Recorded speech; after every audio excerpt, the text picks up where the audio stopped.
ओम शांति। 9 अक्टूबर 2022 के ईश्वरीय महावाक्य। पहले एक नजर मुरली के मुख्य पॉइंट पर। बाबा ने कहा, वर्तमान संगम युग के स्वराज्य अधिकारी और भविष्य में विश्व राज्य अधिकारी बनते हो, क्योंकि स्वराज्य से ही विश्व के राज्य का अधिकार प्राप्त करते हो। इस समय के स्वराज्य की प्राप्ति का अनुभव भविष्य विश्व के राज्य से भी अति श्रेष्ठ अनुभव है। द्वापर से लेकर के राज्य तो होता ही है, लेकिन विश्व राज्य नहीं, स्टेट के राजाएं बनते हैं। सारे विश्व पर एक राज्य, वह सिर्फ सतयुग में ही होता है। और फिर बाबा ने कहा, 3 प्रकार के राज्य सुनाए। राज्य अर्थात सर्व अधिकार की प्राप्ति, सतयुग त्रेता की राजनीति, द्वापर की राजनीति और संगम युग की स्वराज्य नीति। स्वराज्य की नीति है मन, बुद्धि, संस्कार और सर्व कर्मेंद्रियों के ऊपर स्व अर्थात आत्मा का अधिकार। अधिकारी कभी अधीन नहीं हो सकता। अधीन है तो अधिकारी बनने के पुरुषार्थी हैं।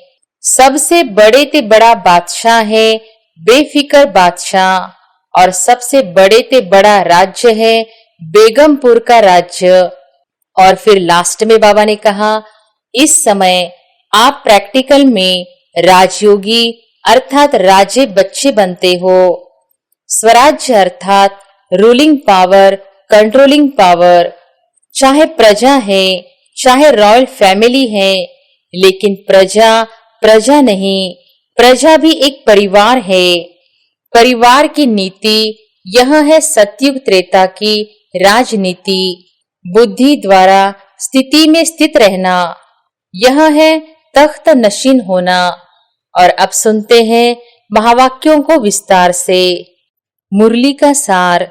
भविष्य विश्व राज्य का आधार संगम युग का स्वराज्य। आज विश्व रचता बाप दादा अपने सर्व स्वराज्य अधिकारी बच्चों को देख रहे हैं। इस वर्तमान संगम युग के स्वराज्य अधिकारी और भविष्य में विश्व राज्य अधिकारी बनते हो, क्योंकि स्वराज्य से ही विश्व के राज्य का अधिकार प्राप्त करते हो।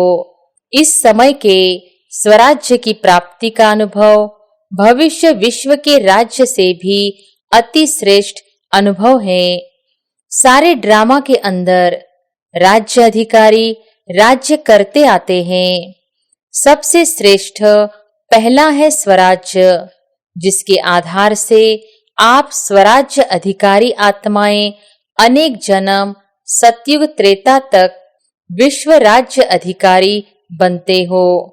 तो पहला है स्वराज्य, फिर आधा कल्प है विश्व राज्य अधिकार, और द्वापर से लेकर के राज्य तो होता ही है, लेकिन विश्व राज्य नहीं, स्टेट के राजाएं बनते हैं। सारे विश्व पर एक राज्य, वह सिर्फ सतयुग में ही होता है। तो 3 प्रकार के राज्य सुनाए। राज्य अर्थात सर्व अधिकार की प्राप्ति, सतयुग त्रेता की राजनीति, द्वापर की राजनीति और संगम युग की स्वराज्य नीति। तीनों को अच्छी रीति से जानते हो। संगम युग की राजनीति अर्थात हर एक ब्राह्मण आत्मा स्व का राज्य अधिकारी बनता है। हर एक राजयोगी है। सभी राजयोगी हो या प्रजा योगी हो, राजयोगी हो ना, तो राजयोगी अर्थात राजा बनने वाले योगी। स्वराज्य अधिकारी आत्माओं की विशेष नीति है। जैसे राजा अपने सेवा के साथियों को, प्रजा को जैसा जो ऑर्डर करते हैं, उस ऑर्डर से उसी नीति प्रमाण साथी व प्रजा कार्य करते हैं। ऐसे आप स्वराज्य अधिकारी आत्माएं अपने योग की शक्ति द्वारा हर कर्मेंद्रिय को जैसा ऑर्डर करती हो, वैसे हर कर्मेंद्रिय आपके ऑर्डर के अंदर चलती है। न सिर्फ यह स्थूल शरीर की सर्व कर्मेंद्रियां, लेकिन मन, बुद्धि, संस्कार भी आप राज्य अधिकारी आत्मा के डायरेक्शन प्रमाण चलते हैं। जब चाहो, जैसे चाहो, वैसे मन अर्थात संकल्प शक्ति को वहां स्थित कर सकते हो। अर्थात मन, बुद्धि, संस्कार के भी राज्य अधिकारी संस्कारों के वश नहीं, लेकिन संस्कार को अपने वश में कर श्रेष्ठ नीति से कार्य में लगाते हो। श्रेष्ठ संस्कार प्रमाण संबंध संपर्क में आते हो तो स्वराज्य की नीति है मन, बुद्धि, संस्कार और सर्व कर्मेंद्रियों के ऊपर स्व अर्थात आत्मा का अधिकार। अगर कोई कर्मेंद्रियां कभी आंख धोखा देती, कभी बोल धोखा देता, वाणी अर्थात मुख धोखा देता, संस्कार अपने कंट्रोल में नहीं रहते, तो उसको स्वराज्य अधिकारी नहीं कहेंगे, उसको कहेंगे स्वराज्य अधिकार के पुरुषार्थी। अधिकारी नहीं, लेकिन पुरुषार्थी।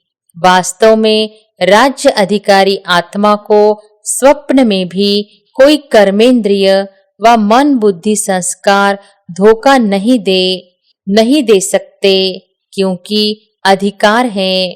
अधिकारी कभी अधीन नहीं हो सकता। अधीन है तो अधिकारी बनने के पुरुषार्थी है। तो अपने से पूछो, पुरुषार्थी हो या अधिकारी हो? अधिकारी बन गए या बन रहे हैं। तो स्वराज्य का रूहानी नशा क्या अनुभव करता है? क्या बन जाते हो? बेफिक्र बादशाह, बेगमपुर के बादशाह, सबसे बड़े ते बड़ा बादशाह है बेफिक्र बादशाह, और सबसे बड़े ते बड़ा राज्य है बेगमपुर का राज्य। बेगमपुर के राज्य अधिकारी के आगे यह विश्व का राज्य भी कुछ नहीं है। यह बेगमपुर के राज्य का अधिकार अति श्रेष्ठ और सुखमय है ही बेगम। तो बेगमपुर का अनुभव है ना? या कभी कभी नीचे आ जाते हो? सदा रूहानी नशे में बेगमपुर के बादशाह है। इस अधिकार में रहो, नीचे नहीं आओ। देखो आजकल के राज्य में भी अगर कोई कुर्सी पर है तो उसका अधिकार है, और कल कुर्सी से उतर आता तो उसका अधिकार रहता है, साधारण बन जाता है। तो आप भी स्वराज्य के नशे में रहते हो, अकाल तख्त नशीन रहते हो। सभी के पास तख्त है ना, तो तख्त को छोड़ते क्यों हो? सदा तख्त नशीन रहो, रूहानी नशे में रहो। अकाल तख्त वह अमृतसर वाला अकाल तख्त नहीं, यह अकाल तख्त सभी के पास है। तो अकाल तख्त नशीन स्वराज्य अधिकारी किसने बनाया? बाप ने हर ब्राह्मण बच्चे को तख्त नशीन राजा बना दिया है। सारे सृष्टि चक्र के अंदर ऐसा कोई बाप होगा जिसके अनेक सब राजा बच्चे हो? लक्ष्मी नारायण भी ऐसा नहीं बन सकते। यह परमात्मा बाप ही कहते हैं कि मेरे सभी बच्चे राजा बच्चे हैं।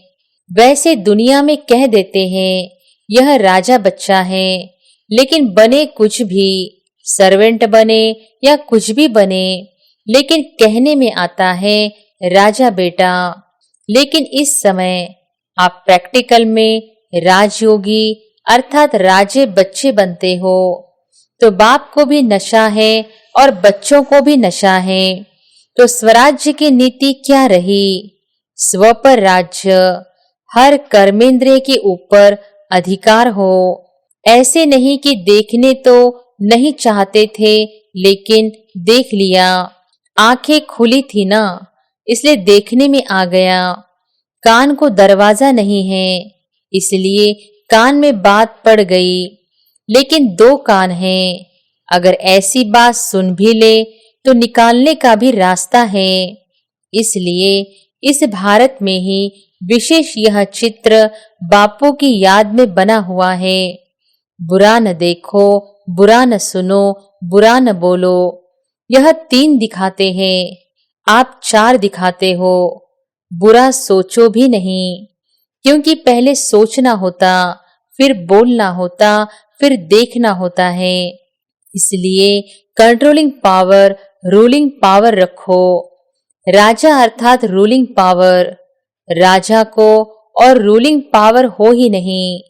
राजा हो और रूलिंग पावर हो ही नहीं तो कौन राजा मानेगा। तो स्वराज्य अर्थात रूलिंग पावर, कंट्रोलिंग पावर। बाप दादा ने पहले भी सुनाया है कि कई बच्चे परखने में बहुत होशियार होते हैं। कोई भी गलती होती है जो नीति प्रमाण नहीं है तो समझते हैं कि यह नहीं करना चाहिए, यह सत्य नहीं है, यथार्थ नहीं है, अयथार्थ है, व्यर्थ है।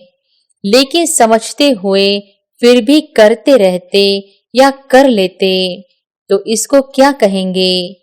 कौन सी पावर की कमी है? कंट्रोलिंग पावर नहीं।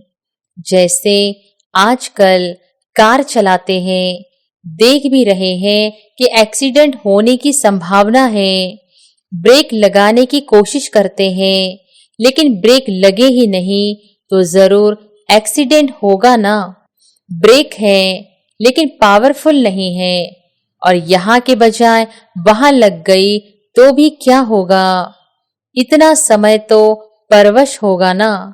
चाहते हुए भी कर नहीं पाते, ब्रेक लगा नहीं सकते या ब्रेक पावरफुल न होने के कारण ठीक लग नहीं सकती।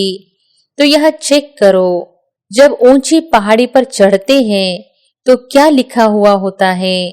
ब्रेक चेक करो, क्योंकि ब्रेक सेफ्टी का साधन है।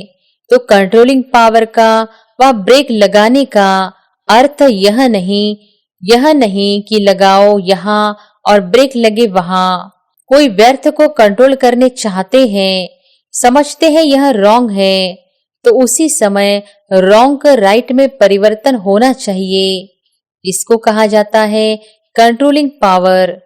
ऐसे नहीं कि सोच भी रहे हैं लेकिन आधा घंटा व्यर्थ चला जाए, पीछे कंट्रोल में आए, बहुत पुरुषार्थ करके आधे घंटे के बाद परिवर्तन हुआ तो उसको कंट्रोलिंग पावर नहीं, रूलिंग पावर नहीं कहा जाता।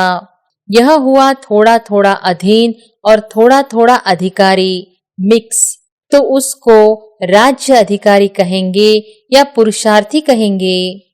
तो अब पुरुषार्थी नहीं, राज्य अधिकारी बनो। यह स्वराज्य अधिकार का श्रेष्ठ मजा है।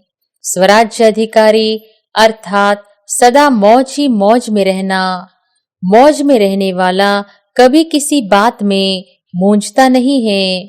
अगर मूंझते हैं तो मौज नहीं है, तो संगम युग पर मौज ही मौज है ना, या कभी कभी मौज है।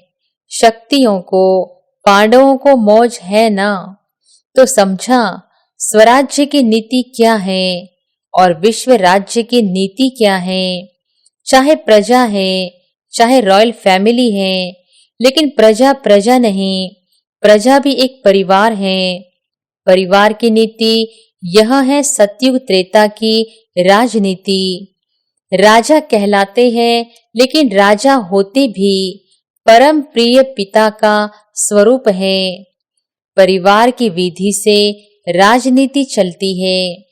चाहे राज्य कारोबार भिन्न भिन्न हाथों में होगी, लेकिन परिवार के स्नेह की विधि से कारोबार होगी। ऐसे नहीं कि राजा के पास बहुत धन दौलत हो और प्रजा में कोई को खाने पीने के लिए भी नहीं हो। द्वापर कलयुग की राजनीति में लॉ एंड ऑर्डर चलता है, लेकिन विश्व राज्य देव राज्य के समय यही नीति चलती है। लॉ नहीं, लेकिन स्नेह और संबंध की नीति चलती है। कोई भी आत्मा दुख शब्द को भी नहीं जानती, चाहे राजा हो चाहे प्रजा हो, लेकिन दुख अशांति का नाम निशान नहीं। दुख क्या चीज होती है उसका अज्ञान है, ज्ञान ही नहीं है। जैसे इस समय स्वराज्य के समय भी आपको बाप दादा किस नीति से चलाते हैं, स्नेह और श्रीमत। श्रीमत पर चलते रहते तो कोई भी सख्त ऑर्डर करने की आवश्यकता नहीं है। अगर नीति को भूलते हैं तो स्वयं स्वयं को कलयुगी नीति में चलाते हैं। तो विश्व के राज्य की नीति भी बहुत प्यारी है, क्योंकि अनेकता नहीं है, एक राज्य है और अखूट खजाना है। प्रजा भी इतनी संपन्न होगी। आजकल के जो बड़े बड़े पदमपति हैं, उन्हों से भी ज्यादा। अप्राप्ति का नाम निशान नहीं, लेकिन इसका आधार क्या? स्वराज्य। इस समय संपन्न बनते हो, इसलिए परमात्म संपत्ति की संपन्नता सतयुग त्रेता के अनेक जन्म प्राप्त होती है।